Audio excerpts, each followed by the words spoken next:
What should we be looking for in a relationship when we're looking for a potential partner, when we're dating? Like, what is it that we should be looking for in the other person and even in ourselves? So, this is a question that I've learned the answers to from my own experience, from other people's experiences, and from the Lord revealing things to me, revealing blind spots to me, and just giving me the wisdom to know the answers to this question. And in my past few episodes, I've been talking about breakups, I've been talking about singleness, and those have both been very relevant topics to me in the past few months and I guess few years. But some things have been changing in the past 2 months here, and I'm now in a relationship. Now, before you're like, whoa, hold on, weren't you just going through a breakup? I do delay the time frame of me like releasing these to the events that are actually happening in my life. So I may talk about things a few months after they happen. But anyway, just so you know that. So we'll get into, that more in a second here. But yeah, I wanted to talk about what we should look for in a relationship because I think it's super easy to get caught up in our world today and just dating just because, just dating because, oh, he's attractive, or just dating because, oh, all your friends have boyfriends, so I'm going to get one too, instead of dating with intention. And if you're not dating for marriage, you're dating for heartbreak. Or you could say if you're not dating with intention, you're dating for heartbreak. Now, obviously, this is not to say the first person you start dating is going to be your future husband or wife, but this is to say that you would have a higher chance of that happening if you are dating with intention and not casually dating. So, I hope that's something that we can agree on. If you're not dating for marriage, you're dating for heartbreak. Now, when dating, I think it's really important to ask yourself, why are you dating? Are you dating because your friends are, or is it because you really want to? Or do you maybe need some time by yourself? Because that is perfectly okay. And with this being said, going back to the, needing time for yourself. So in November, I went through a breakup. And this wasn't because the relationship was horrible, the person was horrible. It wasn't because of that at all. It was because we both needed healing and we needed to heal separately. And we felt the Lord telling us that we needed to let go of each other in order to heal. So for the time that we were broken up, we did not stay in contact. Like I mentioned in my prior videos, we just pursued the Lord, and that is all we did. And from that, we knew we also couldn't hold on to a timeline of, seeing each other or having like a set date to meet up again. Because when we ended the relationship, we both didn't want it to end. We both wanted to be together, but we knew that we needed to take time. We didn't know how long this time was going to be. It could be forever. We did not know if we would ever end up together again one day. But we trusted God, and the Lord brought us back together, which is just crazy to think about. How when the breakup happened, I was like just so confused. I'm like, why is this happening? And then a few months later, the Lord worked it all out. And I would not trade that time for anything. Like, that breakup was so needed to really devote myself to God. But basically, how we got back together was my friend, she invited me to a Christmas party. And it was kind of like last minute. I'm like, sure, I'll go. And it was, it was like this Christian kind of like organization, and they had this like Christmas party. So I'm like, okay, sure, I'll go. And on my way there, I had a feeling that I was going to see my ex. And I was like, am I gonna, like, I just feel in my heart like I'm gonna see him. I get to the party and I'm just talking to my friends, and I'm like, okay, I guess he's not here. I don't see him. Now, an hour goes by, and all of a sudden, my friend runs up to me and is like, oh my gosh, he's here. He's here. And I'm like, who's here? And she's like, what do you mean, who? And I was just like, all of a sudden, I was like, oh my gosh. Like, what do I say? What do I do? And we ended up talking for, a few hours, and just talking about what the Lord was doing in both of our lives, and, what we had realized through this period of not having contact with each other. And then we waited a little while, and we, were really praying about this, really, journaling and just fully submitting ourselves to the Lord's plan because we didn't want to get back together if it wasn't the Lord's will. And after praying and a lot of discernment and seeking like wise counsel, and above all, seeking what the Lord had to say. Now, this is just a little glimpse of the story. There was so much that went into this, so much prayer. It wasn't like a whim of like, oh, I saw my ex in person again. We're going to get back together. It was not that at all. It was like, it was very clear that the Lord was like, you needed this time alone, and now I'm bringing you back together. And it's really very cool to see the difference in our relationship from last year when we had our 1.0 relationship, and then this year in our 2.0 relationship, which is what we like to call it. It's just very cool to see the difference. And the difference is because the Lord has changed our hearts, has healed things in us, and we are definitely not perfect, but we are always working to become more Christ-like and just always loving a challenge and to be challenged together and to grow together. So anyway, with that being said, I wanted to catch you up a little bit. It's been really cool, and I wanted to talk about what I've been learning in the past few months, and I guess the past few years of being in relationships and being single, because my eyes have definitely been opened about what a relationship should look like. And so going back to the way that the world views dating, I think it's really easy to kind of rush into things without being friends with someone first. And so, when I first met my, boyfriend, we were friends for about 6 to 8 months. I think it's so important to see someone's character because, obviously we can't see into the future, to know if this is for sure the person for you.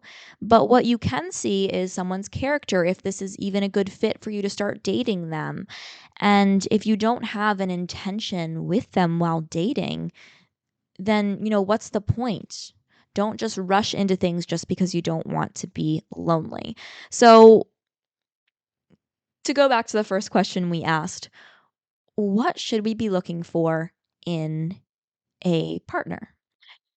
To start with, I wanted to talk about how we shouldn't major on the minors. So, in my Bible study group, we were talking about don't major on the minors, meaning the little things like, oh, he likes this certain hobby and I don't, so, I can't be with him, or, he's not really my type, so, I can't be with him. He's a little bit shorter than me, so, like, now.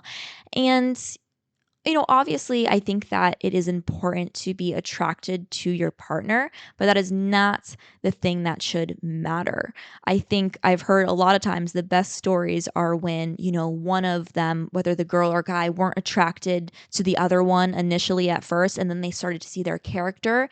And then when they started to see their character, their physical body and like what they looked like became even more attractive. Nothing changed on them, but it was just their character and the other person realizing how attractive they were. And so I wanted to talk about, that specifically because I think our world today places a lot of importance on, oh, they have to make this certain amount of money, they have to have this career, they have to do this, when really all of that is going to fade one day. And then what are you left with? What are you left with when their looks fade, when they, are retired, they don't have that job anymore? Are you really going to be content with them?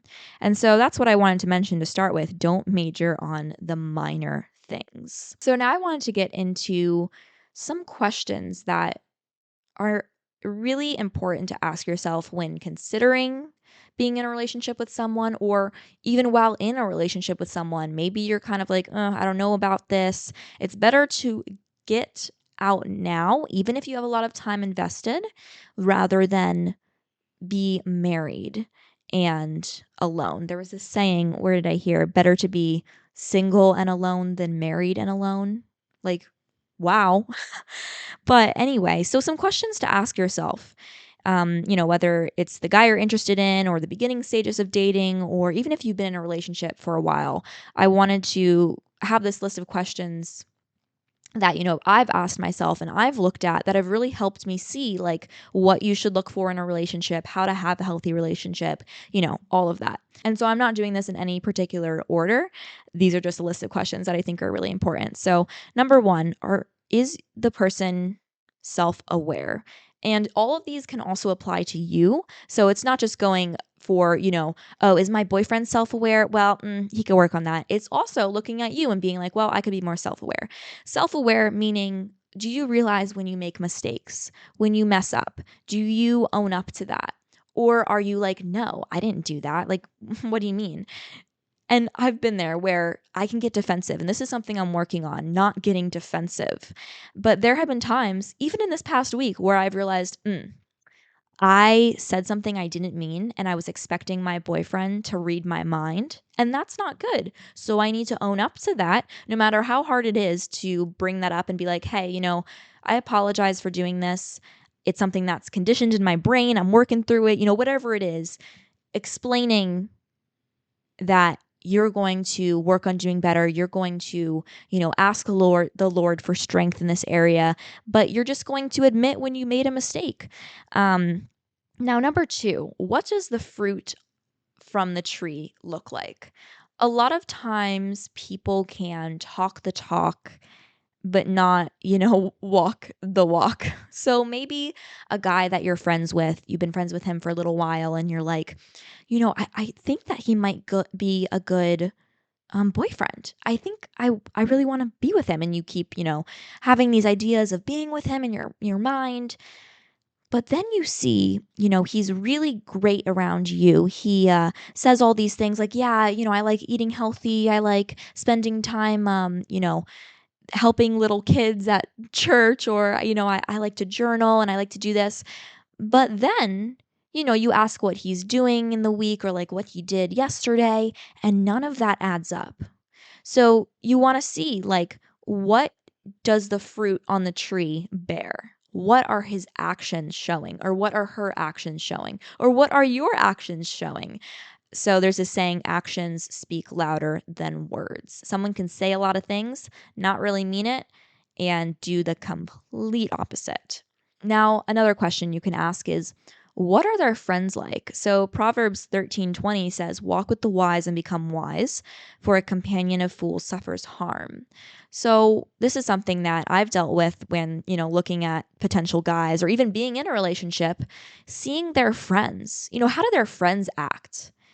Because someone's friends are really good, give you a really good idea of how they are. Because it can be really easy to put on a front, to someone who you like, but then act completely different around your friends. And I've seen this firsthand where I'm like, I don't really like the way he acts around his friends, but he acts completely different around me. So wait a minute, which is the real him? Like that's just not good. That's kind of like maybe the person doesn't even realize they're being like that, but they're just conforming to whoever they're spending time with, and they are not strong enough on their own to have one stable character. You know what I mean? So anyway, that's just something that was interesting. And then, how does he treat his friends and family? Family as well. How does he treat his mom, his dad?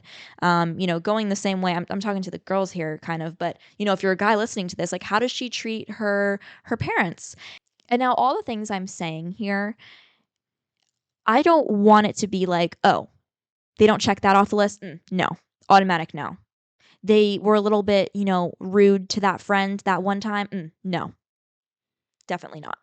I don't want it to be like so nitty gritty of like you take them off immediately if they do one thing wrong. This is more if they have this pattern, and if maybe when you even confront them about this, or maybe it's just a continuous pattern of like they're not going to change. So this is not saying that you can never make mistakes, but this is just saying look at the person who, you're in a relationship with or you're thinking about being in a relationship with, and see if this is a consistent thing. And maybe if you do bring it up, you do say like, hey, I noticed how you acted over there with that friend. Like, I was wondering if there's maybe something better you could have said, or, whatever it may be. Maybe you feel that you are convicted to confront them about it and they're like defensive about it, and they don't hear what you're saying. I think that could be a little bit of a red flag if that happens continuously. And then going into, the words people speak and being defensive and all that, what comes out of their mouth? So Matthew 5:11 says, it is not what goes into the mouth that defiles a person, but what comes out of the mouth that defiles a person. So what are they speaking? Are they constantly gossiping or talking badly about others or talking negatively or complaining? Like, what are they saying? Another thing is, how is their work ethic? Like, could they provide for you? And, if you're a girl, like, is he someone who kind of just sits around all day, plays video games, or is he someone who wants to work, wants to provide? This isn't saying that a woman can't contribute as well, but this is just saying, does the guy have a work ethic where he could provide if he needed to? And could he provide when you're married one day? So, anyway, just look at their work ethic. And then another thing is, this person present with you? Maybe you are spending time with this guy in like group settings, right? And you notice that he's always on his phone. And you kind of thought that you might want to like date him because he's super nice and, kind and attractive. But then you notice he's always on his phone. Like, even when you're talking to him, like, he pulls out his phone. And even when other people are talking to him, that might be an issue, because imagine if you get in a relationship with that person and they're always on their phone, they're never listening to you. Maybe they have a phone addiction. And now maybe this is something that you could bring up to them, or you could like ask their close friend, like, hey, is he always on his phone like that? And you could see, but this is definitely something that you want to make sure this person can be present with you. And phone addiction is something that I've had to work on. Like, I used to be on my phone for like 10, 12 hours a day. Like, well, not 12, because that's like almost the entire day, but like 10 hours a day. It was a long time that I would be on my phone. And this is something that I've worked on. So this is not saying that you can't improve, but, look at that when in a relationship or looking at someone for a potential relationship. And speaking about relationships, does he have a relationship with the Lord? We've been talking all about relationships. Should I get in a relationship? What's a healthy relationship look like? More important than any of that is, does he have a relationship with the Lord, or does she have a relationship with the Lord? Now, I don't know where you are in your faith journey, whether you just started, whether you're new to it, maybe you aren't following Jesus yet. But wherever you are at, for instance, about a year ago, I was super excited to do Bible studies and to read, biblical books. If I was to be with someone who wasn't interested in that, that would kind of be an issue, because they wouldn't share that same spiritual desire. Maybe they go to church once a week, but they don't have the desire to read their Bible on their own. They don't have the desire to, pray on their own. It's kind of just like, yeah, if you want to read this book, I guess I'll read it, but there's not that same desire. And so, yeah, that's just something that is super important. Is this person on the same level as you or greater? Because I think in a relationship dynamic where the guy is the spiritual leader, I think that is how it's supposed to be designed. And so I've been in a relationship before where the guy was not the spiritual leader, and it made things very difficult. And so now where I'm at, you know, we are both on fire for the Lord and really excited to just, share his word, start Bible studies, get a part of Bible studies, talk about the Bible with each other and talk about the Lord with each other. Like, we're on that same level, and he is leading me as well, which I just love to sit and learn and sit and listen to him teach. So, anyway, super important. Does he have a relationship with the Lord? Not his parents' relationship with the Lord, not his friends' relationship with the Lord, but his own relationship with the Lord. The Lord should come first, God should come first, and if it does not happen that way, the relationship will fail. Even when I was in relationship 1.0 with my boyfriend last year, we said the Lord was first in our lives, but when it came to it, we would pick our relationship over each other. And I think this might be more true for me than him, but I placed him on like a pedestal, kind of above God too, which was not good. So yeah, and then going on to the next one, which these are related to, the Christian walk and being Christ-like, but, does he is he responsible with his money? And not just his money, but, God's money, because everything we receive from the Lord, it is the Lord's. So when I get money, it's not mine. It's already the Lord's. But, is he responsible with that? I was talking earlier about providing. Is he financially stable? Is he overspending constantly? And maybe he's working on his mindset about money. Maybe he's reading books and studying things about finance. And, in relation to biblical principles, maybe he's actively working on that. Then that's amazing. And that's something that I'm working on. I definitely learning more about my finances and how to manage that and how to be a good steward of God's money. It's not something that you're perfect, you're good to go, and none of these are. It's just something to think about. And then another one, does this person put other people first, like before himself or herself? Are they humble or prideful? What do they act like when they're in public or when they're at the gym or when they're posting on social media? Like what is the fruit that is coming off of the tree? And, does this person, can they go deep with you in conversations? Like, how open are they? I find that everyone that I've met has a different level of deepness, I guess we'll say. The ability to go deep in conversations may not be something that is super important to someone looking for in a relationship. But to me, that is super important. But you want to be careful though, not to trauma bond in the early stages. What I mean by this is, I mentioned this in past episodes where I was just friends with a guy, right? And I would share intimate details about my life, like very deep things. And then he would share deep things too. And maybe they would be very similar to mine and we could relate in that. And then all of a sudden we're bonding over this trauma. But the issue is we're not in a relationship. And even if you are in a relationship, if it's the early stages on, you want to kind of wait. You want to guard your heart and, just work on building that foundation and then slowly, sharing things about your life. But I don't think that you should dump everything on to this person about your life in one sitting. And then the last two questions. Now, I know I have quite a few here, but does this person challenge me to be a better person and more Christ-like? This is something that is really important. And in friendships as well, when I look at my friends, like when we spend time together, we're talking about what the Lord is doing in our lives. We're talking about the times that we kind of like slipped up and made a mistake, and we're giving each other advice. We're talking through things, and it's making me a better person. It's making me more Christ-like, more like Jesus. And I think that's really important. So that's a really key question to ask yourself. And then lastly, this is super important. So I wanted to save this for last. Obviously, all of these are important, but I wanted to talk about guarding your heart. So Proverbs 4:23 says, "Guard your heart, for all life flows from it." So whatever you're filling with your heart is going to determine what your life is going to be.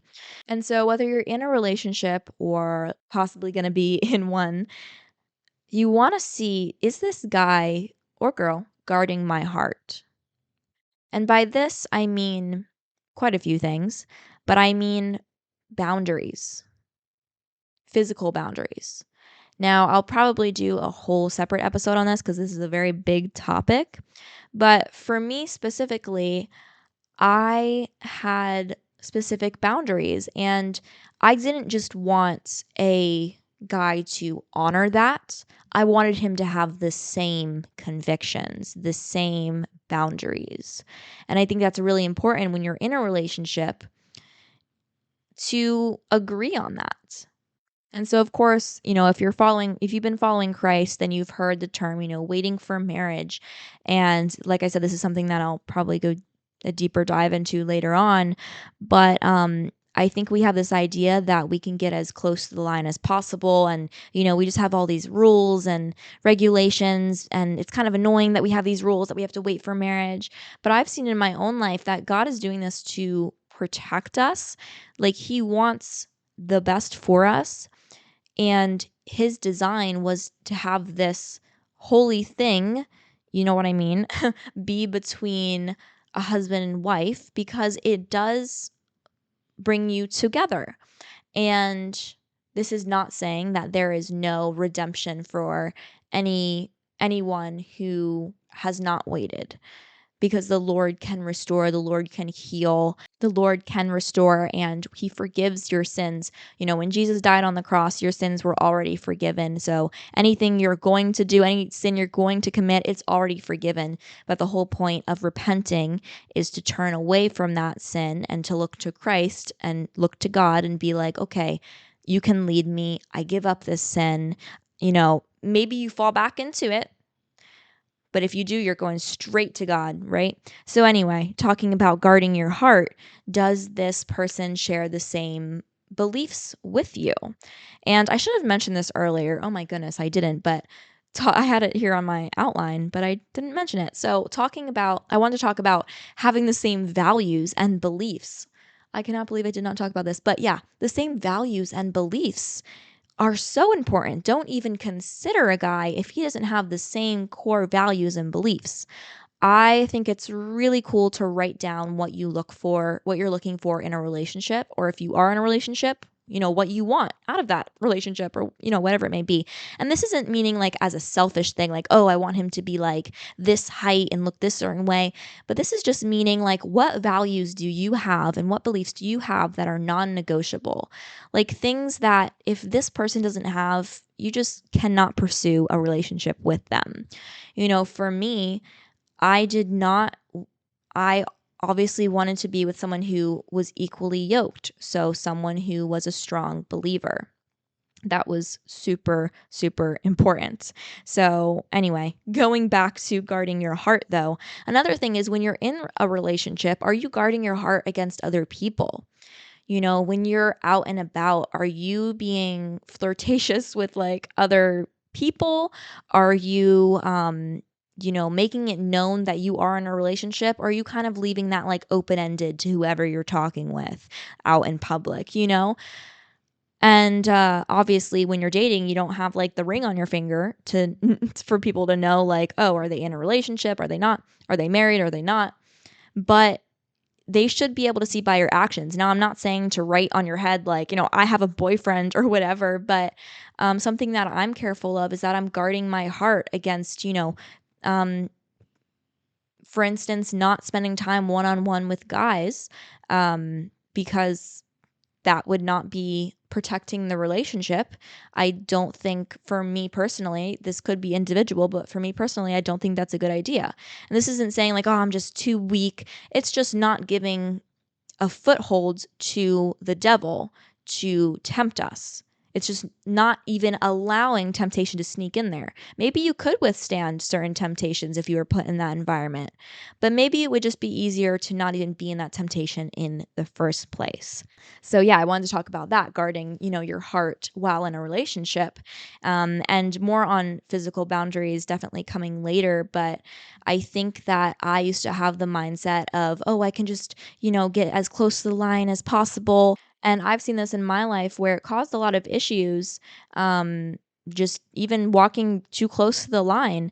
And so with my boyfriend now, we do not even want to have temptation come near us. So we have certain convictions in our heart from the Lord, and our heart posture has been changed in the way that we view intimacy. I think a lot of times people think intimacy is always physical. It's not physical. It's not just physical. It's also emotional. Like the way that I connect with my boyfriend when we pray together is just so powerful. When we, sing songs together, when we have deep conversations together, when we, share what we've been journaling, like that is intimacy. It's not just about the physical things. And, I keep reminding myself and talking with my friends about this too. Dating and relationships is the time where you can build a friendship with someone, like a strong friendship. And this is the time where you see for sure if this is someone you want to spend the rest of your life with. Now, this can vary for how long this is going to take someone to know, if that's their forever person. But dating should not be the time where you are getting blinded by the physical things. It should be the time where you're building a connection. What I'm seeing now in my relationship is not letting creating boundaries so we don't allow ourselves to be tempted has brought us actually closer together. And like I said, I'll talk more about this later, but it's just been really powerful. And I um, think that it's a personal journey with every person. Just kind of, you have to pray and discern for yourself what boundaries are important for you to guard your heart and for the other person to guard their heart. But yeah, with that being said, I really hope that you enjoyed today's podcast episode. I hope that it could be of benefit to you. I always say that I'm going to record like a 15-minute podcast, but that just never does happen because there's a lot to say. And so definitely going to do a part 2, maybe even bring some like guests on and talk about relationships more. But these are just things that I think are so valuable to ask yourself. I think there were like 15 questions that I went over, so it was quite a bit, but they're just so important to ask yourself and about the other person, about yourself when getting into a relationship, because ultimately a relationship shouldn't be something that's casual. If you're wanting to date with the intention of marriage, which I think is wise, I think we should really be careful about how we're approaching this. And we can be careful by asking ourselves these questions instead of rushing into something. So, yeah, with that being said, I really do thank you so much for listening. I hope this could add some value in your life. If you did enjoy, make sure to subscribe to the podcast, leave a rating if you're on Spotify or other streaming platforms. And with that being said, I wish you a wonderful week, and let's keep creating a life we love together.